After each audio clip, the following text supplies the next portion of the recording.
오류에 빠진 교회라는 주제를 가지고 우리 함께 나누려고 합니다. 지난 시간에 교회의 사역자들에 대해서 우리가 함께 나눴죠.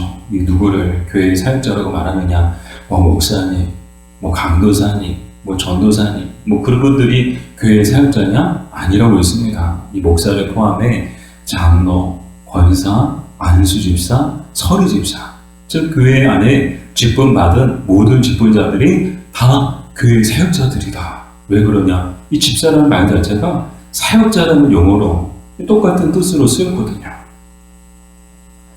이 하나님께서 교회와 이 성도들을 섬기라고 이 교회 가운데 세워주신 일꾼들, 그들이 바로 이 교회의 사역자라고 말씀을 드렸는데요.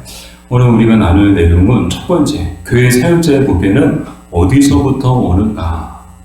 그러니까 교회 사역자들이 부패하고 또 타락하는 모습들. 왜 교회 사역자들이 부패하고 타락하게 되느냐? 어디서부터 그 부패와 타락이 시작되느냐? 그 이야기를 하고 있는 거죠. 우리 마태복음 25장 15절에서 18절까지 말씀을 같이 읽겠습니다. 각각 그 재능대로 한 사람에게는 금 5달란트를, 한 사람에게는 2달란트를, 한 사람에게는 1달란트를 주고 떠났더니 5달란트 받은 자는 바로 가서 그곳을 장사하여 또 5달란트를 남기고 2달란트 받은 자도 그같이 하여 또 2달란트를 남겼을 때 1달란트 받은 자는 가서 땅을 파고 그 주인의 돈을 감추어 두었더니. 아멘. 우리가 잘 알고 있는 달란트 비유에 나오는 그런 내용이죠. 어떤 주인이 타국으로 떠나면서 종들을 불러가지고 각각 그 재능대로 어떤 사람에게는 금 5달란트를, 어떤 사람에게는 2달란트를, 어떤 사람에게는 1달란트를 나눠주고 떠난 거야. 나눠줄 때 그 기준이 뭐예요? 각 사람의 재능대로. 근데 이 재능대로라는 이 말씀의 뜻이, 이 참된 의미가 무엇인가 살펴봤더니 그 자신의 능력, 각 사람의 능력에 따라서 5달란트, 2달란트, 1달란트 줬다는 거야. 우리가 하나님 앞에 받은 달란트도 똑같죠. 하나님도 어떤 사람에게는 금 5달란트를 주셨고, 또 어떤 사람에게는 금 2달란트를 주셨고, 또 어떤 사람에게는 금 1달란트를 주셨어요. 그 기준이 뭐예요? 각 사람의 능력, 각 사람의 재능에 따라서 그렇게 나눠준 거야. 근데 이 금 5달란트, 이 달란트의 그 가치가 어느 정도인가 우리 여러분 다 아실 거야. 이 데나리온으로 환산하면 6천 데나리온이거든요. 근데 6천 데나리온은 어느 정도 가치를 가지고 있는가 하면 노동자 한 사람이 하루에 받을 수 있는 최고의 품삯이 1데나리온이야. 그러니까 하루에 일해서 받을 수 있는 돈이 1데나리온이죠. 그럼 6천 데나리온을 모으기 위해서는 몇 년이 걸릴까요? 20년 걸려요. 20년 동안 정말 쓰지 않고 먹지 않고 아끼고 그렇게 해서 모을 수 있는 돈이 1달란트인 거예요. 1달란트. 그러니까 금 5달란트, 금 2달란트, 금 1달란트씩 나눠주고 왔어요. 그게 작아요? 커요? 이 1달란트의 가치도 20년 동안 일해야 벌 수 있는 돈이에요. 20년 동안 일해야 만들 수 있는 돈이에요. 이거 어마어마한 돈이죠. 우리가 이 달란트 비율을 오해하면 안 돼요. 왜 똑같이 주셔야지. 왜 누구는 2달란트 주고 누구는 1달란트 주냐고. 그러니까 1달란트 준 사람이 자기 1달란트밖에 안 주니까 삐져가지고 그냥 그래서 그냥 숨겨놓은 거 아니냐고. 여러분 오해하지 마세요. 1달란트가 20년 동안 일해야 벌 수 있는 그런 돈이라는 거예요. 그러니까 평생의 이종은 자신이 만질 수 없는 돈을 주인에게서 받은 거예요. 그리고 주인이 이제 주고 떠났죠. 결과적으로 5달란트 받은 사람은 몇 달란트를 남겼어요? 장사해서 똑같이 5달란트, 2달란트 받은 사람도 가서 똑같이 장사해가지고 몇 달란트 남겼죠? 2달란트. 근데 1달란트 받은 사람은 어떻게 했죠? 그것을 가지고 장사했나요? 아니요. 땅에 묻어뒀어요. 제가 왜 이 마태복음 25장을 보는가 하면 교회의 사역자의 부패는 어디서부터 시작되는가 하면 일하지 않음에서부터 시작된다는 거예요. 이 교회의 사역자를 세운 이유가 뭐예요? 교회를 섬기고 성도들을 섬기라고 봉사하라고 이 교회 사역자를 세워주시는 거거든요. 목사가 왜 있어요? 교회를 섬기라고, 성도들을 섬기라고. 직분자들을 왜 교회에서 세워요? 뭐 명예직이에요? 뭐 벼슬이에요? 아니요. 섬기라고, 봉사하라고 세워주신 거예요. 근데 일을 안 해요? 거기서부터 교회 사역자들의 부패와 타락이 시작된다는 거예요. 더 놀라운 것은 이 달란트가 가지고 있는 그 원어로 보면 탤런트라고 하거든요. 오늘날 탤런트, 연예인들. 바로 이 말에서 나온 거예요. 근데 이 탤런트, 여기서 본문에서 이 달란트가 갖고 있는 참된 의미는 뭔가 하면 사명을 뜻해요. 뭘 뜻한다고요? 사명을 뜻한다는 거예요. 어떤 사람에게는 5달란트만큼의 사명을 주셨고, 어떤 사람에게는 2달란트만큼의 사명을 주셨고, 또 어떤 사람에게는 1달란트만큼의 사명을 주셨다는 거예요. 사명을 왜 주실까요? 사명 감당하라고 주신 거예요. 근데 일을 안 해요? 땅에 묻어둔 1달란트 사람이 뭐예요? 일 안 한 거예요. 5달란트 받고 2달란트 받은 사람은 나가서 열심히 일했대요. 오늘 본문에 보면 바로 가서 그것을 장사했다고 나오는데, 이 가서라는 말이 원어로 포르데이스라고 하거든요. 이 포르데이스는 자신의 길을 가다, 그런 뜻을 갖고 있어요. 근데 1달란트 받은 자도 어떻게 있어요? 가서 땅을 파고 똑같이 갔어요. 근데 이 가서의 단어가 달라요. 1달란트 받은 자가 가서 할 때 그 가서는 아페돈이라는 단어가 쓰거든요. 이 아페돈의 뜻은 뭔가 하면 뭐뭐로부터 떠나다. 쉽게 말씀을 드리면 마음이 상한 거예요. 왜 나는 1달란트밖에 안 줘? 주인에 대해서 배신감을 느끼고 마음이 주인으로부터 떠났다는 거야. 그러니까 똑같이 갔지만 5달란트 받고 2달란트 받은 사람은 어떻게 했어요? 그것을 가지고 열심히 일했어요. 열심히 사명을 감당하는 거예요. 그래서 주인을 기쁘시게 했죠. 주인에게 칭찬을 받았죠. 작은 것에 충성했더니 더 많은 것을 주셨죠. 근데 1달란트 받은 이 사람은 어떻게 했어요? 일하지 않았어요. 사명을 감당하지 않았어요. 그가 받은 건 책만 뿐이었다는 거야. 주인이 돌아와서 그에게 줄 수 있는 거는 아무것도 없는 거야. 있는 것마저 빼앗기고, 그리고 바깥에 어두운 데에 쫓겨나 슬피 울며 이를 가게 되죠. 주인이 얼마나 반가웠을까요? 그럼 5달란트, 2달란트 받은 사람들은 주인에게 칭찬을 받아요. 기쁨으로 주인과 제외해요. 잔치가 벌어졌어요. 근데 1달란트 받은 사람은 주인에게 칭찬을 못 받고 도리어 쫓겨나게 되죠. 사랑하는 여러분, 교회의 사역자가 왜 부패하고 타락하느냐? 사명 감당하지 않을 때, 그 직분을 주셨을 때, 그 직분을 감당하지 않을 때, 그때 교회 사역자들이 부패하고 타락하게 된다는 거예요. 저는 교회도 마찬가지라고 생각합니다. 이 땅에 교회를 세워주셨어요. 근데 교회가 그 교회의 사명을 감당하지 못하면 주님께 받을 건 책만 뿐이라는 거예요. 지난번에 말씀을 드렸죠. 레너드 스윗의 교회 포엠이 있다고, 이 4가지 교회가 있다고 말씀을 드렸는데 여러분 기억나실 거예요. 교회는 선교적 교회가 있고, 목회적 교회가 있고, 현상 유지적 교회가 있고, 박물관 교회가 있다. 그래서 막 우리 교회는 어느 유형에 속한 상태인가, 이렇게 스스로 이제 생각해보고, 또 그런 시간을 가졌죠. 가장 이상적인 교회가 어떤 교회일까요? 선교적 교회였어요. 선교적 교회는 다른 교회들과는 비교할 수 없는 교회였어요. 목회적 교회는 그냥 친목 공동체처럼, 동호회처럼 모여서 자기들끼리 북치고 장구치고, 자기들끼리 먹고 마시고 즐거워하고, 그런 교회가 목회적 교회고, 현상 유지적 교회는 그냥 형식만 남아있는 교회. 박물관 교회는 뭐예요? 생명이 없는 교회. 열정도 없고, 헌신도 없고, 순종도 없고, 눈물도 없고, 기도도 없는 교회. 그런 교회는 박물관 교회라고 있어요. 근데 참 안타깝죠? 유럽의 많은 교회들이 지금 다 어떻게 됐어요? 다 박물관 교회가 되어버렸어요. 한때 불과 100년, 200년 전만 해도 그렇게 뜨거웠던 교회들이 지금은 다 어떻게 됐어요?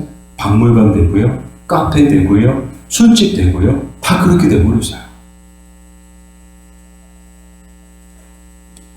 이번에 이제 경기 노회 갔다 오면서 참 귀한 교회와 목사님을 만났거든요. 인천에서 목회하시는 교회인데 성도가 한 20-30명 돼요. 근데 참 깜짝 놀랐어요. 이제 막 오산에 개척한 교회가 있거든요. 그래서 오산에 개척한 교회인데 그냥 목사님 가족밖에 없어요. 성도가 없어요.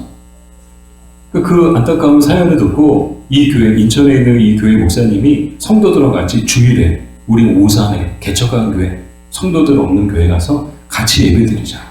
그리고 주일에, 다른 날도 아니고요, 주일에 11시에 다 그 인천에서 오산까지 그 성도들이 다 와가지고 그 개척교회에서 그 개척교회 목사님 가족들과 같이 예배를 드리고 같이 밥 먹고, 더 놀라운 건 뭔가 하면요, 나가서 전도를 하셨다는 거예요. 그 지역에. 그러고 가셨대요. 와, 깜짝 놀랐어요. 정말 이 교회는 선교적 교회다. 정말 이 교회는 주님 앞에 정말 칭찬받을 만한 교회다. 정말 주님이 기뻐하시는 교회고, 이런 교회는 반드시 부흥한다. 그런 마음에 막 감동이 막 일어나더라고요. 이 바라기는 우리 교회도 날마다 선교적 교회를 향해 나아가는 교회가 되기를 간절히 소망합니다. 자, 그럼 두 번째, 교회 사역자의 부패는 결국 어떤 모습으로 나타나나요? 자, 어떤 모습으로 나타나느냐? 디모데후서 3장 5절이죠. 같이 읽겠습니다. 경건의 모양은 있으나 경건의 능력은 부인하는 이 같은 자들에게서 내가 돌아서라. 아멘. 이 부패한 사역자들, 교회 사역자들의 모습은 결국 어떤 모습과 같느냐? 경건의 모양이 있는데 경건의 능력은 없나요? 껍데기만 남아있는 이 모습이다라는 거죠. 이 마틴 루터는 주님은 그분 뜻대로 일하는 이에게는 양식을 주시고 게을리 행하는 자에게 껍데기를 주신다라고 말했거든요. 그러니까 열심히 일하는 자들에게는 하나님의 복을 주시죠. 달란트 비유가 그거잖아. 열심히 일했더니 더 많은 것을 주시는 거야. 작은 일에 충성했더니 더 많은 것을 맡겨주시는 거예요. 더 큰 일을 맡겨주시는 거야. 근데 게을리 행하는 자들에게 뭘 주신다고요? 껍데기를 주신대요. 그냥 껍데기만 교회 사역자인 거야. 껍데기만 목사인 거야. 껍데기만 목회자인 거야. 껍데기만 직분자인 거야. 아니, 교회 사역자들이 어떤 사람들이에요? 정말 빛나는 사람들이 되어야 되잖아요. 교회에서도 빛나고 세상에서도 빛과 소금이 되고, 그래서 주님의 충성스러운 일꾼으로서 정말 누구보다도 주님의 마음을 기쁘시게 하고 주님의 마음을 시원케 해드리는 그런 일꾼들이 되어야 되는데, 어떻게 되었다는 거예요? 도리어 주님의 마음을 슬프게 하고 주님의 마음을 금식케 하는 그런 자들이 되었다는 거예요.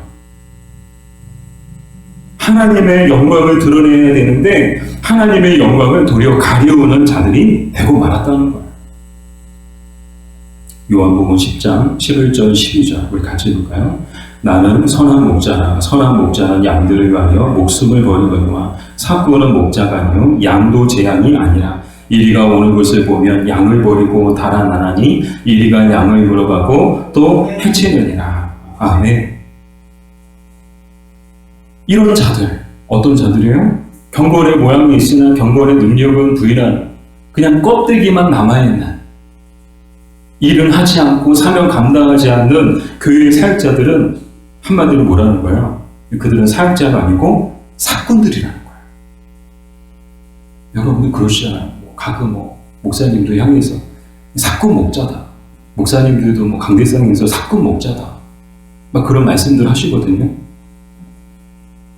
목사만 사꾼이 아닙니다.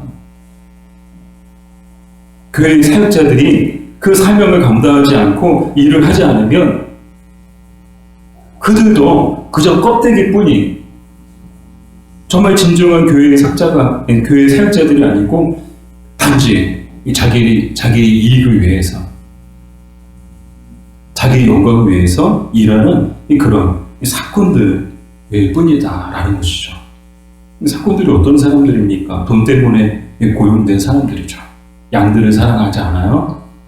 양들을 좋아해서 양들을 돌보는가? 아니죠. 단지 돈 때문에 양들을 돌보는 사람들이 뭐예요? 그들이 사건이죠. 설령 그들이 목자의 위치에 있다 해도 그들은 목자가 아니고 사건입니다. 정리해서 말씀을 드리면 교회의 사역자가 자기의 사명, 하나님이 주신 달란트, 그 맡겨주신 사명을 감당하지 않을 때 어떻게 된다는 거예요? 이렇게 된다는 거예요. 주님 앞에 주님이 보실 때 그들은 더 이상 교회의 사역자가 아니고 사건들일 뿐이다라는 거예요. 사랑하는 여러분, 우리는 사건들이라는 그런 불명예를 가지는 사람들이 아니고 정말 진정한 교회의 사역자들이야. 진정한 교회에 하나님이 세워주신 목자들이라는 칭찬과 인정을 받을 수 있는 저와 여러분 되기를 주님의 이름으로 축복합니다. 그러기 위해서 우리가 주의해야 되는 것이 있는데 그게 이제 세 번째로 다룰 내용이죠. 세 번째로 맹목적 순종을 요구하는 것은 왜 잘못인가요? 고린도후서 9장 7절 말씀을 같이 읽어볼게요. 각각 그 마음에 정한 대로 할 것이요 인색함으로나 억지로 하지 말지니 하나님은 즐겨내는 자를 사랑하시느니라. 아멘. 이 연보에 관한 말씀이죠. 근데 이 헌금에 관한 내용인데 원리는 같아요. 이 교회 사역자들에게도 요구되어지는 것은 똑같아요. 비단 교회 사역자들뿐만 아니라 정말 주님을 믿는 모든 그리스도인들, 모든 성도들에게 주님이 원하시고 주님이 바라시는 것도 똑같아요. 그게 뭔가 하면요, 각각 그 마음에 정한 대로 할 것이요. 이 마음에 정한 대로 할 것이다라는 이 말씀의 뜻은 마음에서 우러나오는 대로 해야 된다는 거예요. 그게 헌금이다. 그게 봉사다. 그게 헌신이다. 그게 희생이다. 그게 어떠한 것이든 그 맡겨주신 사명을 감당하는 데 있어서 어떤 마음의 자세로 해야 되느냐? 마음에서 우러나오는 대로 해야 된다는 거예요. 그렇게 하되 인색함이나 억지로 하지 말고 어떻게 된다는 거예요? 즐거움으로 해야 된다는 거예요. 왜요? 하나님이 억지로 하는 것, 하나님이 인색함으로 하는 것은 하나님이 기뻐하지 않으시고 하나님이 원하시지도 않으시고 하나님이 받지도 않으시기 때문이죠. 억지로 한들 주님이 기뻐하시겠어요? 억지로 봉사한들 그게 주님이 기뻐하시는 봉사가 되겠냐고요. 막 씩씩거리면서 한들 그게 무슨 봉사가 되겠냐고요. 그게 무슨 주님이 기뻐하시는 그런 믿음의 모습이라고 말할 수 있겠냐는 것이죠. 하나님 앞에서 하나님이 기뻐하시는 모습대로 하나님이 주시는 마음의 감동을 따라서 즐거움으로 해야 되는 것이 바로 교회의 사역인 줄 믿습니다. 각자에게 우리 하나님께서 달란트를 주셨어요. 이 달란트가 뭐라고요? 사명을 주셨다는 거예요. 각자 능력에 따라서 누군가에게는 금 5달란트, 누군가에게는 금 2달란트, 누군가에게는 금 1달란트를 주셨다는 거예요. 사명을 주셨다는 거예요. 그럼 우리가 해야 될 일이 뭘까요? 즐거움으로, 감사함으로 이 일을 해야 하는 줄 믿습니다. 또한 베드로전서 5장 2절 말씀을 우리 같이 읽어볼까요? 너희 중에 있는 하나님의 양무리를 치되 억지로 하지 말고 하나님의 뜻을 따라 자원함으로 하며 더러운 이득을 위하여 하지 말고 기꺼이 하며. 아멘. 자, 억지로 하지 말고 어떻게 하라고요? 하나님의 뜻을 따라 하라는 거예요. 자원함으로 하는 거 중요하죠.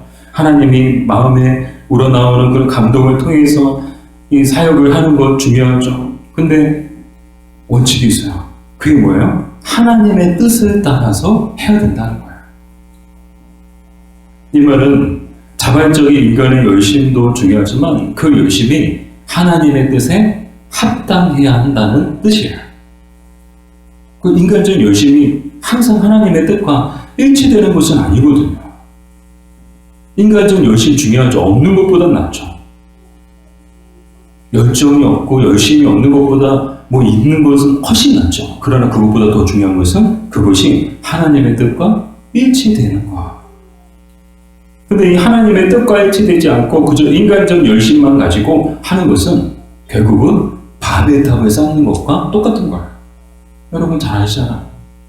바벨 탑이 하나님의 뜻이었나요? 하나님이 기뻐하셨어요? 아니요. 하나님의 뜻이었고 하나님이 기뻐하셨다면 아마 바벨 탑 공사는 아주 그냥 완성됐을 거야. 완공됐을 거야. 아마 어마어마한, 아마 지상 세계에서 뭐 기네스북에 올라갈 정도로 어마어마한 그런 바벨 탑이 세워졌을 거야. 근데 지금 그 바벨 탑 흔적이 남아있나요? 흔적도 없이 사라졌어요. 하나님이 무너뜨리신 거예요. 왜요? 하나님의 뜻이 아니었거든요. 그래서 중요한 게 뭡니까? 인간적인 열심보다 하나님의 뜻이 더 중요하다는 거예요. 하나님의 뜻 안에서 하나님의 뜻을 따라 자원하는 것이 중요하고, 또 중요한 것은 더러운 이득을 위하여 하지 말고 기꺼이 해야 한다는 거예요. 어떤 대가를 바라보고 어떤 조건을 가지고 이렇게 하면 뭐가 좀 생기겠지? 어떤 조건이나 어떤 대가를 바라보고 하는 것이 뭐예요? 더러운 이득을 취하는 거예요. 아무 조건 없이. 기꺼이가 뭐예요? 아무런 대가도 바라보지 않고 아무런 조건 없이 하는 거예요. 근데 어떻게 그렇게 할 수 있느냐? 할 수 있거든요.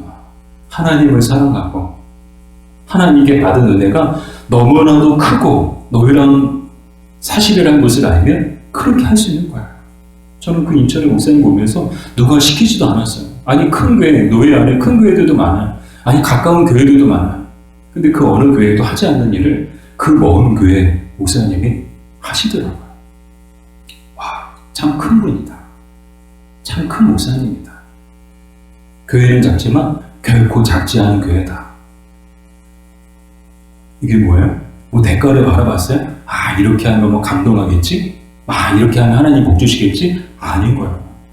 똑같이 개척하셨거든요. 저희 교회보다, 우리 교회보다 먼저 이제 개척하신 교회거든요. 근데 꾸준히 성장하고 있더라고요.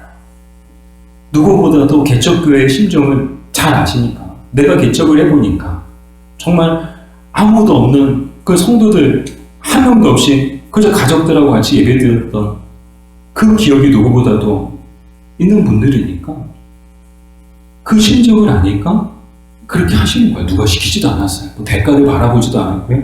어떤 조건을 걸고 하지도 않으셨어요. 기꺼이 자원함으로 온 마음을 다해서 하셨다는 거예요. 사람 여러분, 교회의 사역은 이렇게 해야 하는 줄 믿습니다. 이 마음을 가지고 해야 하는 줄 믿습니다. 뭐 조건 내세우지 말고 뭐 대가를 바라보지 말고 그냥 주님 사랑 감사해서, 주님 사랑해서, 주님이 세우신 교회를 사랑해서, 성도들을 사랑해서 정말 기꺼이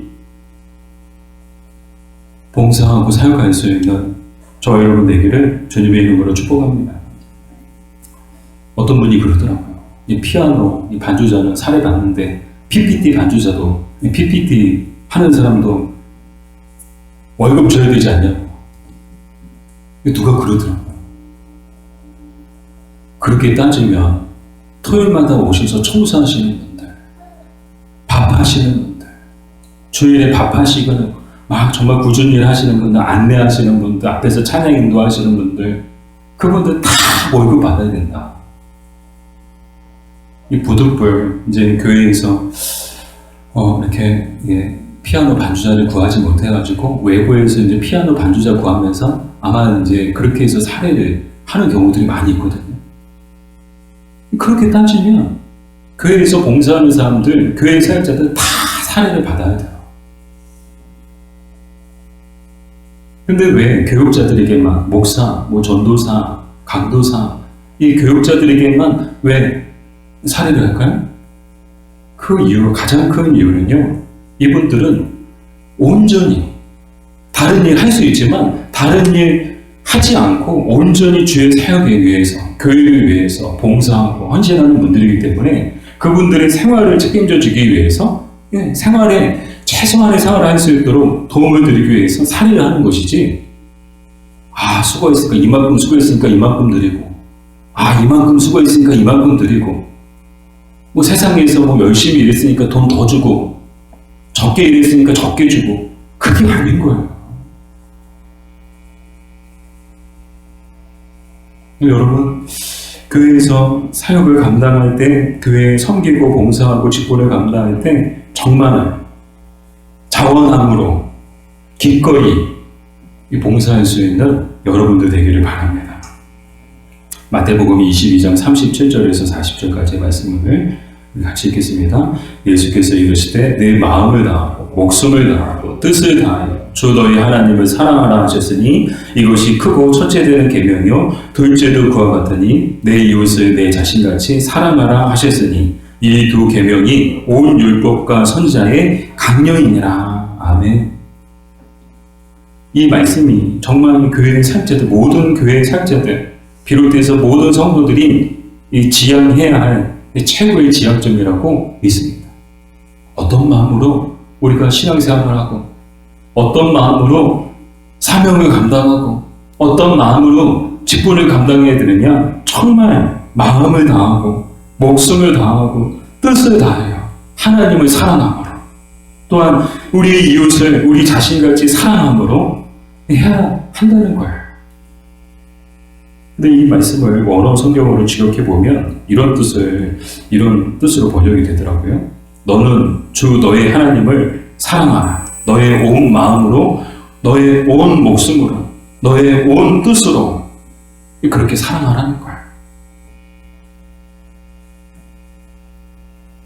근데 이 다하고의 뜻이 무슨 뜻인가 살펴봤더니 남김없이, 아낌없이라는 뜻을 갖고 있더라고요. 그러니까 온이라는 단어도 그렇지만 다하고 이 뜻도 정말 남기거나 아끼거나 뭐 그런 것 없이 정말 자신이 줄 수 있는 모든 것을 다 주는 거예요.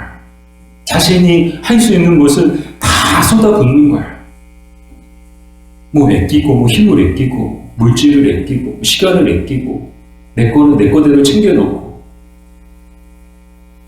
그렇게 하는 것이 신앙생활이 아니고 그것이 직분자의 모습이 되어서는 안 된다는 거죠. 적어도 교회의 사역자라면, 사랑하는 여러분, 정말 저와 여러분이 교회의 사역자들이라면 정말 이 마음을 가지고 하나님을 사랑하는 마음 가지고 교회를 사랑하고 성도들을 사랑하고 섬기며 나아갈 수 있는 우리가 되어야 할 줄로 믿습니다.